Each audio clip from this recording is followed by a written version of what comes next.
sencillo, resumido. Ahora, las personas que pecan sin Cristo, que no han entregado su vida a Cristo, ellos pues van a negar que están cometiendo pecado. Ellos van a decir: usted me está ofendiendo cuando me dice que soy pecador. Yo no soy pecador, pero no le han entregado su vida a Cristo. Algunos otros sí saben que están pecando, pero no les importa, les da igual.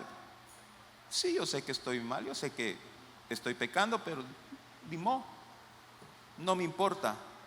¿Y por qué? Porque sus corazones están endurecidos, su conciencia está cauterizada, no logran entender la magnitud de su error, no logran comprender, porque 2 Corintios 4:4 dice que el príncipe de este mundo ha cegado el entendimiento de ellos para que no conozcan la luz del evangelio. Entonces,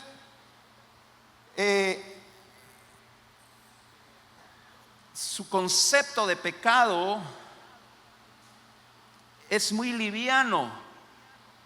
Su concepto de pecado se limita a ese concepto de pecado que tiene el mundo, a esas faltas que son rechazadas por el mundo. Por ejemplo, para la sociedad es pecado el asesinato, para la sociedad es pecado el secuestro, para la sociedad es pecado el robo, y ese es el concepto de pecado de la sociedad. Pero para Dios va mucho más allá. Santiago 4:17 dice: el que sabe hacer lo bueno y no lo hace, se le cuenta como pecado. Romanos 14:23 dice: lo que no proviene de la fe es pecado. Mateo 18:35: si no perdonamos las ofensas de nuestro hermano, es pecado. Ya se me pusieron serios. Mateo 5:22: insultar a nuestro hermano es pecado.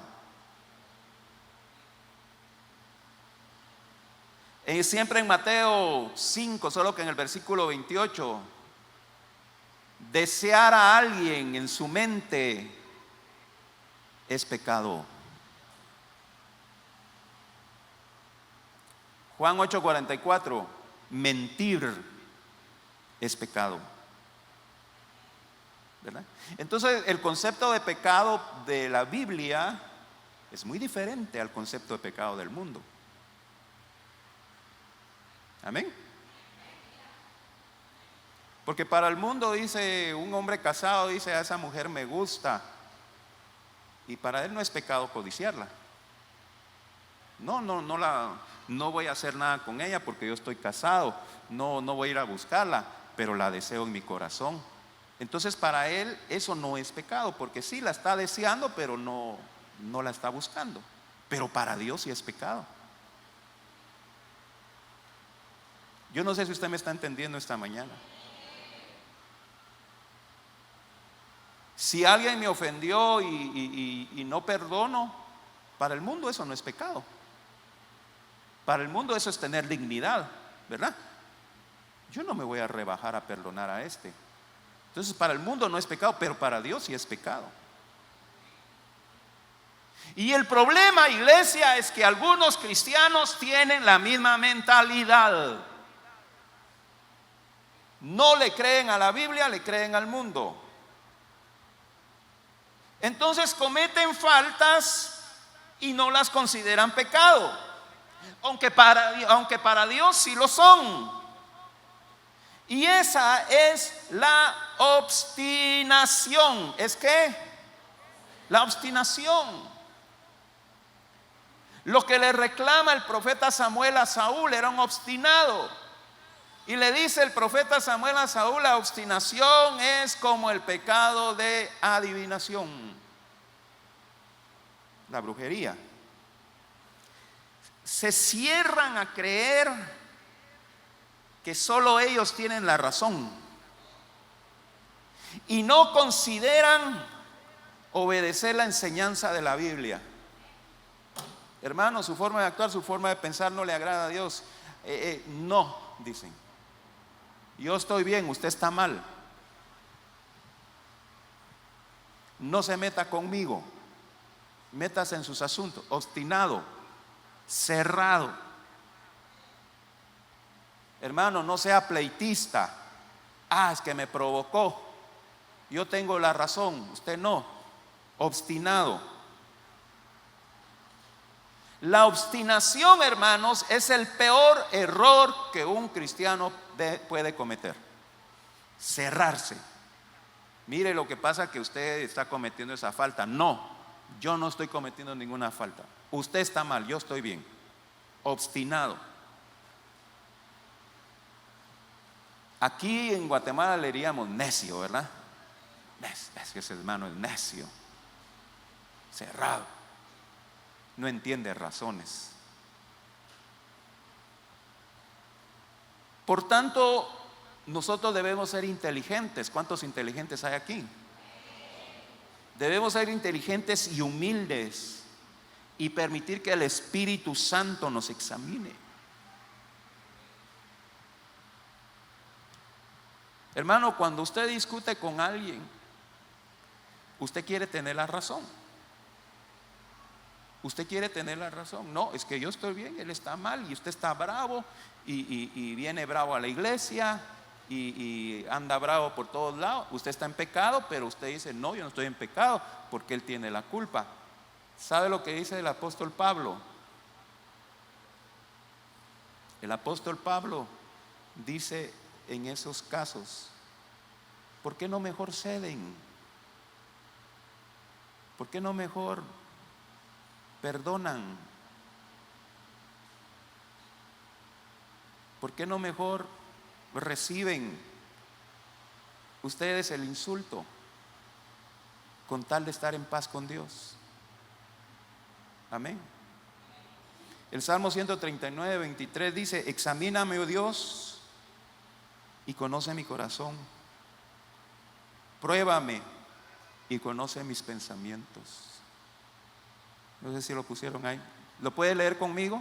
Examíname, oh Dios, y conoce mi corazón. Pruébame y conoce mis pensamientos. Con humildad en nuestro corazón, hermanos. Renunciar al viejo hombre y permitir al Espíritu Santo que examine nuestro corazón.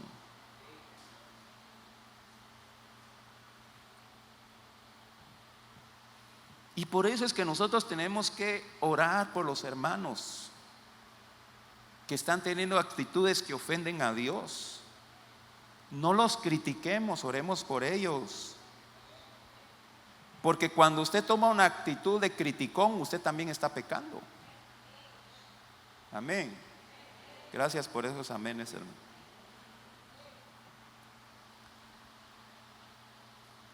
Entonces, pecado de muerte.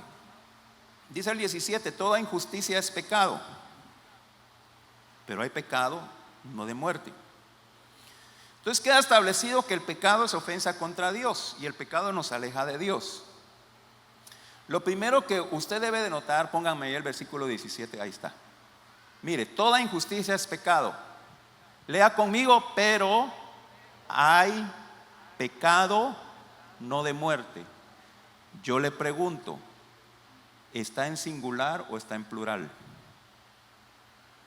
Lea ahí. Pecado no de muerte, ¿está en singular o está en plural? Singular, ¿verdad? Entonces, ¿cuántos pecados? Un pecado de muerte. Y vimos que en el Antiguo Testamento eran varios pecados de muerte.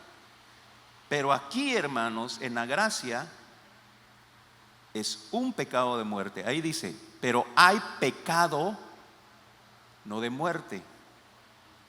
Y luego sigue diciendo en el versículo 18, 16: El versículo 16 al final: hay pecado de muerte, el cual yo no digo que se pida. Entonces es un pecado.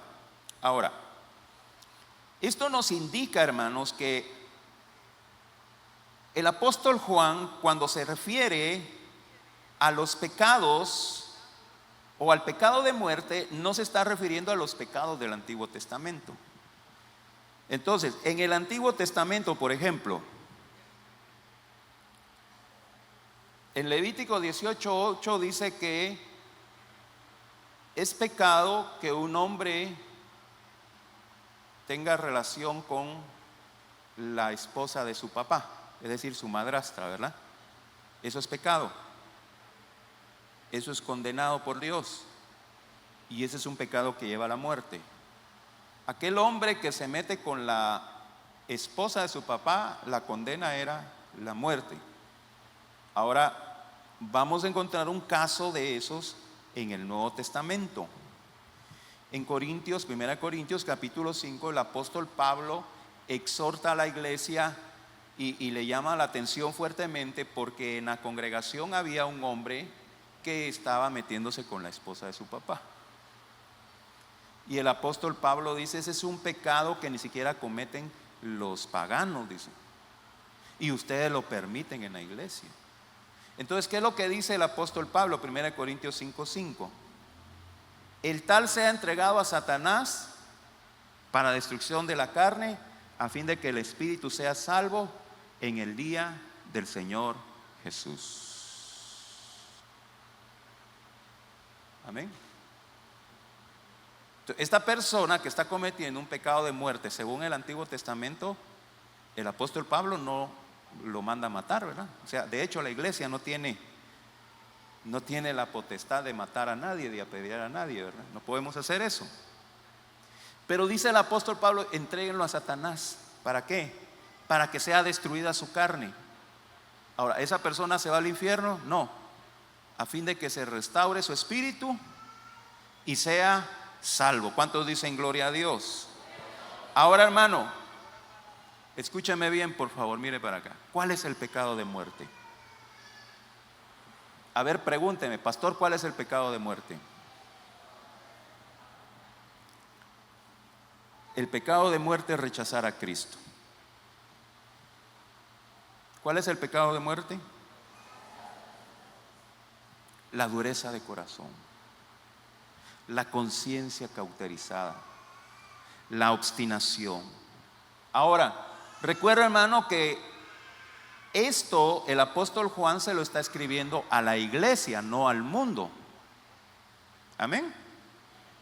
Esto el apóstol se lo está escribiendo a la iglesia, no al mundo. Entonces vamos a estar hablando de personas que están en la iglesia. Es decir, hay personas que dicen haber aceptado a Cristo y que están integradas en una congregación, pero sus actos demuestran que no han nacido de nuevo. Yo no sé si me está escuchando. Hay personas que dicen que han aceptado a Cristo y que están involucrados en una congregación, sirven, predican, cantan. ¿Qué más hacen? Pero sus actos, sus actitudes demuestran que no han nacido de nuevo. Mateo 7:16 dice el Señor Jesucristo: por sus frutos los conoceréis. Y cuando habla de fruto, hermano, no habla de obras, habla del carácter. Amén.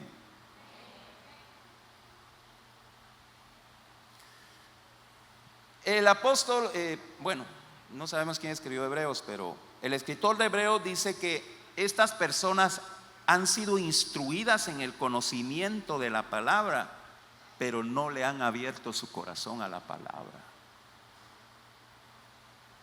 Miremos en Hebreos 10, 26 y 27. Hebreos 10, 26 y 27. Porque si pecáramos voluntariamente, después de haber recibido el conocimiento de la verdad, ya no queda más sacrificio por los pecados, sino una horrenda expectación de juicio y de hervor de fuego que ha de devorar a los adversarios. Quisiera que regresáramos al versículo 26, Hebreos 10, 26. Entonces, mire lo que dice el escritor de Hebreos. Y prestemos mucha atención, hermanos, para que no malinterpretemos los textos bíblicos. Porque si pecaremos voluntariamente, ¿después de qué? Después de haber recibido el conocimiento de la verdad. No dice después de haber aceptado a Cristo. No dice después de habernos convertido. Yo no sé si usted me está entendiendo.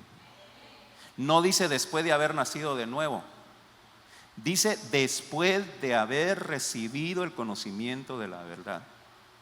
¿Qué significa eso, hermanos? Estas personas han escuchado el Evangelio. Estas personas conocen la Biblia, pero no han nacido de nuevo. Hermano, pero esa persona pasó al frente y aceptó a Cristo, pero no lo hizo de corazón. No lo hizo con sinceridad.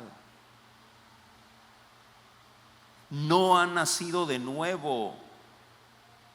Su conversión no fue sincera, aunque haya tenido alguna experiencia emocional. Ay, es que verdad que cuando pasó, ay, lloró y tembló y no sé qué más hizo. Bueno, tuvo una experiencia emocional, pero no nació de nuevo. Y estas personas consciente y voluntariamente cometen pecado, aun cuando conocen la palabra de Dios. Amén. Esas personas están cometiendo el pecado de muerte. ¿Por qué? Porque se les predica la verdad, conocen la verdad, están involucrados incluso en las actividades de la iglesia, sirviendo, pero no dan fruto digno de arrepentimiento. Y por eso dice el escritor de Hebreos, ya no queda más sacrificio para ellos por los pecados. ¿Sí? Ya no queda más sacrificio, sino que lo que hay es una horrenda expectación de juicio y de hervor de fuego que ha de devorar a los adversarios. Entonces, hermanos, viene el apóstol Juan y dice, vámonos nuevamente al versículo 16, 1 Juan 5, 16. Y en la parte final del versículo 16 dice, hay pecado de muerte por el cual yo no digo que se pida. Dice Juan, yo no digo que se pida. Ahora, ¿cómo podemos entender eso? Es como cuando nosotros estamos dando una opinión, ¿verdad? Por ejemplo, nos preguntan, mire, ¿será que se puede hacer tal cosa? Usted dice, yo digo que no se puede. Pero está dando una opinión personal, ¿verdad? No es algo que sea 100% verdadero. Entonces, lo que el apóstol Pablo está diciendo, no es muy conveniente orar por ellos porque ellos ya conocen la verdad, pero tampoco lo está prohibiendo. Amén. Tampoco está diciendo está prohibido orar por ellos. No, podemos orar por ellos, hermano, pero ya sabemos que ellos ya conocen la verdad y siguen teniendo malas actitudes. Hermano, vamos a hacer tal cosa. Yo no, ¿y qué? Y a mí nadie me va a obligar. Bueno, es su decisión. Es su decisión estar en rebeldía. Ahora, yo quiero aclarar algo, hermano. Yo quiero aclarar algo porque alguien me podrá decir, ay, hermano, entonces ¿qué? Ya no voy a pedir por mi familiar que anda en el mundo, que no ha entregado su corazón a Cristo. No, el apóstol Juan está dando esta ordenanza Esto se aplica a aquellos que dicen ser creyentes, que están en una iglesia, pero siguen en rebeldía en contra de Dios. Amén. Esto se aplica. No se aplica para aquellas personas que aún no han aceptado a Cristo, que aún andan en el mundo. Por ellos tenemos que orar. Amén. Por ellos tenemos que interceder siempre para que Dios los alcance, para que Dios toque sus corazones, el Espíritu Santo los redarguya de pecados. Estas personas a las que se refiere el apóstol Juan son aquellas personas que ya conocen el Evangelio.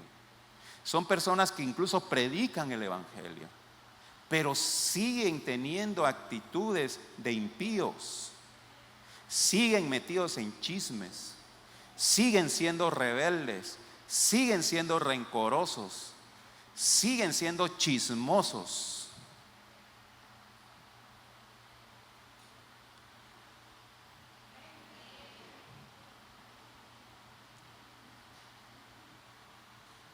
Si alguien se da por aludido, es pura coincidencia, hermano, porque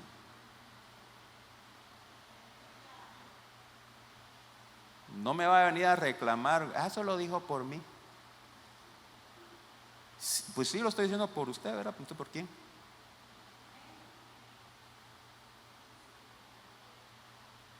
Cuchecos,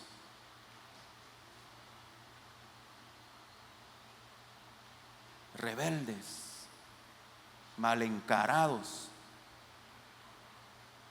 bravos.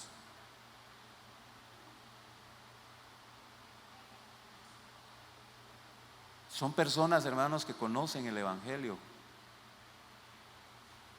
Y mire, y sabe una cosa, a esas personas es más difícil evangelizarlas, hombre. ¿Por qué? Porque ellos conocen la Biblia. No, ya sé lo que me va a decir. Le dice, no, yo también conozco la Biblia. ¿Cuántas veces me he encontrado con personas así? Las he ido a visitar. No, yo también conozco la Biblia. Como quien dice, no me hable de la Biblia.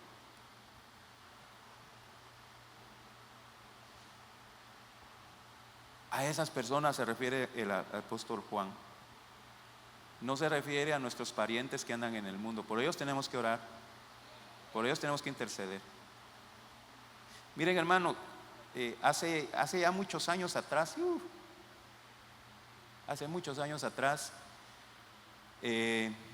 aquí en el discípulo necesitábamos músicos. Mis hijos y mis sobrinos estaban bien chiquititos y ellos tenían su ministerio de alabanza de niños. Entonces los domingos ellos tocaban allá. Y aquí necesitábamos músicos. Entonces estábamos hablando con unos hermanos y una hermana dice, ay hermano, mire, mi esposo sabe tocar guitarra. Háblenle para que nos ayude aquí en la alabanza.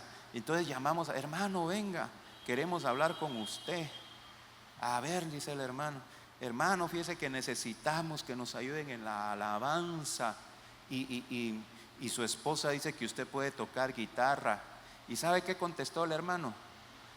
Mire hermano, yo no quiero, me dice. Pero mire, ore por mí para que el Señor cambie mi mente. Dice, yo no voy a orar por ese hermano. Porque él conscientemente está diciendo que no quiere. Y Dios no va a obligar a nadie. Dios no va a obligar a nadie. ¿Por qué? Porque él ya conoce la verdad. Si fuera alguien del mundo, entonces sí. Él se supone que ya nació de nuevo. Entonces, que ore para que Dios cambie. No, hermano. Eso es lo que el apóstol Juan nos está diciendo. ¿Cuántas personas? Mire, hermano, la otra vez hablaba con una persona que ha sido cristiana, que ha trabajado en la obra del Señor y ahora anda en el mundo. Yo le digo, ¿qué le pasa, hermano? Es que en la iglesia no hay amor, dicen. Hermano, si bien es cierto que la iglesia es un hospital donde vienen los enfermos, pero a diferencia de un hospital, en la iglesia quien se recupera, entonces ahora tiene que restaurar a otro. No toda la vida va a estar ahí que lo atiendan. Porque miren, hermanos, hay cristianos que tienen 30, 40 años de ser evangélicos y todavía quieren que uno le vaya a cambiar los pañales. ¿Y si el pastor no lo hace? No, hermano, ustedes ya tienen que estar sirviéndole a otros. Gracias por esos amenes. Y vuelvo a repetir, hago un disclaimer, dicen los gringos, ¿verdad? Cualquier parecido a la realidad es pura coincidencia. Amén. ¿Cuántos dicen gloria a Dios? Amén.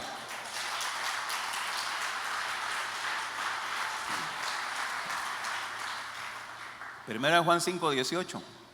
Sabemos que todo aquel que ha nacido de Dios no practica el pecado, pues aquel que fue engendrado por Dios le guarda y el maligno no le toca. ¿Qué le parece si lo leemos juntos el versículo 18? Está ahí, ¿verdad? Sí.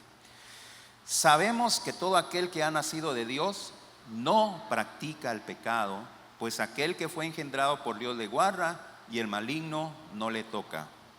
Entonces Juan hace una declaración que nos da luz en este punto. Todos aquellos que han nacido de nuevo, pero que realmente han nacido de nuevo, no practican el pecado. Hermano, pero usted acaba de decir que tenemos que orar unos por otros porque siempre pecamos. No significa que nunca van a pecar. Lo que significa que ya no está en su naturaleza regocijarse en el pecado. Ya no busca pecar deliberadamente, sino que vamos a cometer faltas ya no tan graves, ¿verdad, hermanos? Según a los ojos del mundo, ¿eh? Mire, en el versículo 3, pero primera de Juan 3:9, el apóstol Juan vuelve a enfatizar eso. Todo aquel que es nacido de Dios no practica el pecado. ¿Por qué? Porque la simiente de Dios permanece en él y no puede pecar. ¿Por qué? Porque es nacido de Dios. Aquel que ha nacido de nuevo tiene la naturaleza de Dios. Es decir, hermano, el nacido de nuevo por naturaleza aborrece el pecado. El nacido de nuevo por la naturaleza practica la santidad. El nacido de nuevo por naturaleza busca agradar a Dios en sus palabras, en sus acciones, en sus decisiones.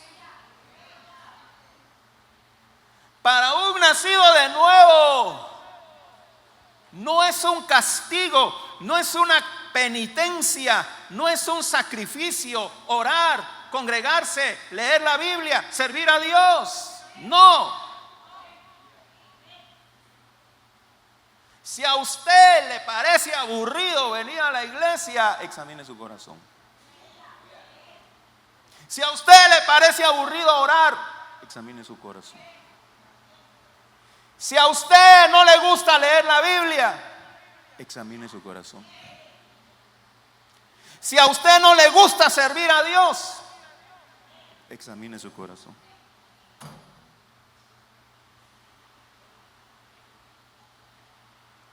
Porque está en su naturaleza, hermano, agradar a Dios. La naturaleza de un ave es volar. La naturaleza de un pez es nadar. La naturaleza de un nacido de nuevo es santificarse cada día, aborrecer el pecado. Mire, se recuerda del Salmo 1: bienaventurado el varón que no anduvo en consejo de malos, ni estuvo en camino de pecadores, ni en silla de escarnecedores se ha sentado. ¿Qué dice el versículo 2? Sino que en la ley de Jehová, ¿en dónde? En la palabra de Dios está su delicia, y en ella medita. No 5 minutos al día, ¿eh? ¿Por qué? Porque está en su naturaleza. Hermano, hace tal vez alguien me corrija ahí, hace creo que 2 años estuvimos motivando para que iniciaran un plan de lectura todo el año. ¿Cuántos lo siguieron? Fueron muy pocos, contados con los dedos de una mano. Y eso es grave, porque para el nacido de nuevo es una delicia escudriñar la palabra de Dios. Escúchame, iglesia, yo ya voy a ir terminando.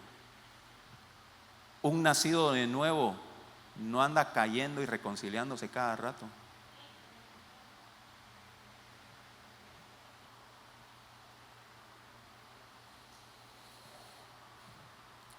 Un nacido de nuevo no anda haciendo sus, voy a decir la palabra pero me van a disculpar. Un nacido de nuevo no anda haciendo sus porquerías allá afuera y luego viene aquí a participar de la comunión. Sí, hermano, porque andan ahí en pecados, en chismes, en pleitos, en borrachera, y luego vienen el primer domingo del mes a tomar Santa Cena. Un nacido de nuevo no hace eso.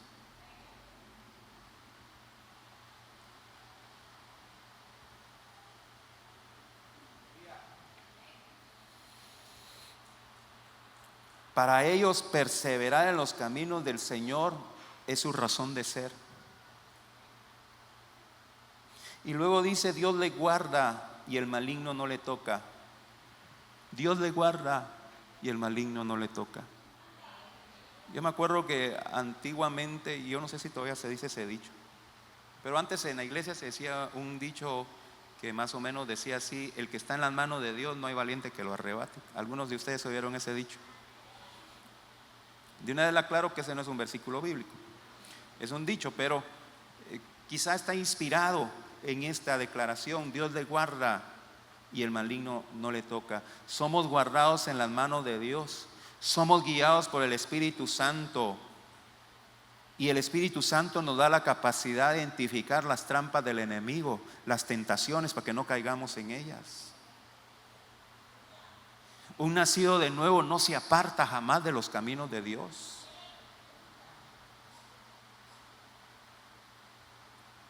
No se aparta jamás de los caminos de Dios.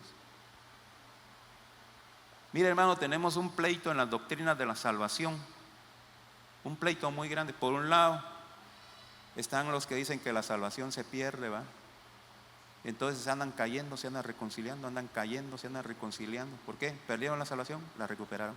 Perdieron la salvación, la recuperaron. Inscribieron su nombre en el libro de la vida. Ah, se cayó, se lo borraron. Vuelve a reconciliar, le volvieron a inscribir.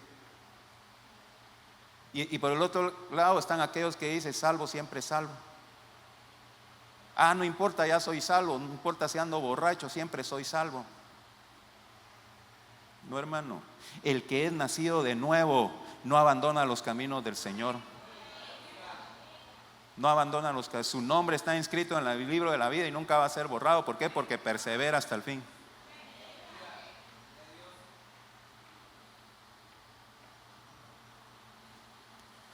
Juan 10, 28 y 29. Yo les doy vida eterna y no perecerán jamás. Mire lo que dice la Biblia. No lo digo yo, lo dice la Biblia. Yo les doy vida eterna. Está ahí, ¿verdad? Y no perecerán jamás. Ni nadie las arrebatará de mi mano. Mi Padre que me las dio es mayor que todos y nadie la puede arrebatar de la mano de mi Padre. Estamos seguros en las manos de Dios. Estamos protegidos bajo la sombra del Altísimo. Tenemos esa seguridad y esa confianza, hermano. No le tenemos miedo a los hechizos. No le tenemos miedo a la brujería. No le tenemos miedo a las maldiciones generacionales. ¿Por qué? Porque estamos en las manos del Dios Todopoderoso.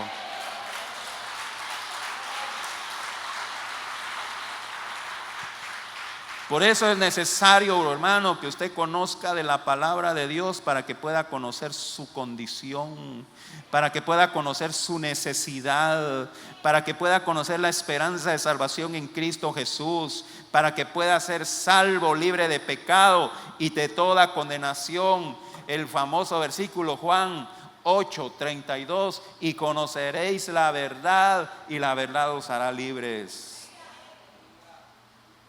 Y es por eso que Juan nos exhorta a orar unos por otros, no por pecados, por aquellas personas que se deleitan, se gozan en pecar, ¿verdad? Sino porque como seres humanos siempre luchamos con el viejo hombre. cometemos alguna falta.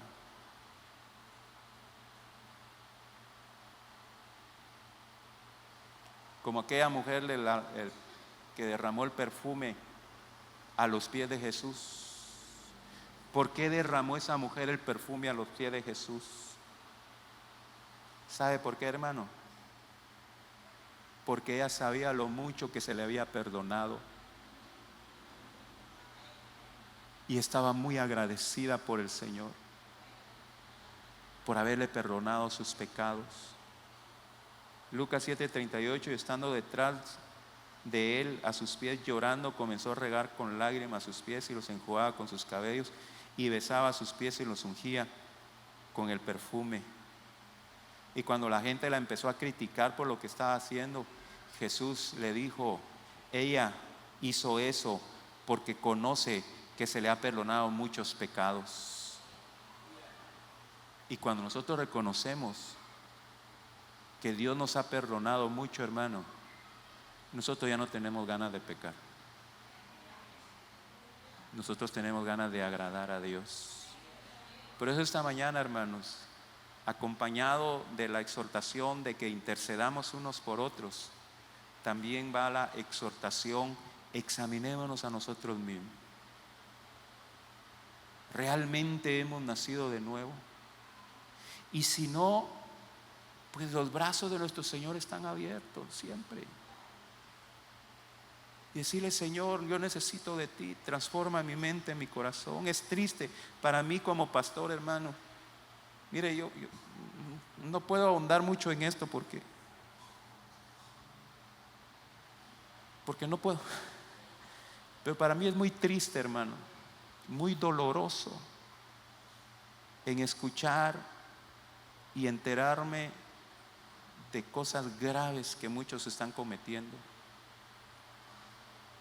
pecados que muchos de aquí en la iglesia están cometiendo, y andan como si nada. Andan como si nada. ¿Sí? Y sabe, hermano, y muchas veces vienen no solamente a decírmelo como chisme, sino me traen pruebas. Mire. Y mucha gente con mala intención viene: mire, esa muchacha, ese muchacho que va a su iglesia, mire lo que anda haciendo. ¿Cómo me duele el corazón, hermano? Duele mucho. Algunos quisieran: sáquenlo de la iglesia, échelo. No puedo hacer eso, hermano. No puedo hacer eso, porque el Señor vino a buscar y salvar lo que estaba perdido. Pero eso les exhorto, hermanos: tengamos temor de Dios. No tomemos esas malas actitudes, esas actitudes de rebeldía, esas actitudes arrogantes. No seamos obstinados, tengamos temor de Dios. Vamos a estar de pie.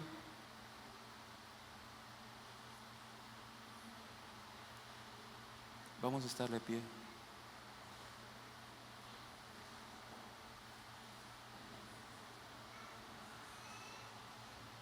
Póngase de pie. Póngase de pie, iglesia.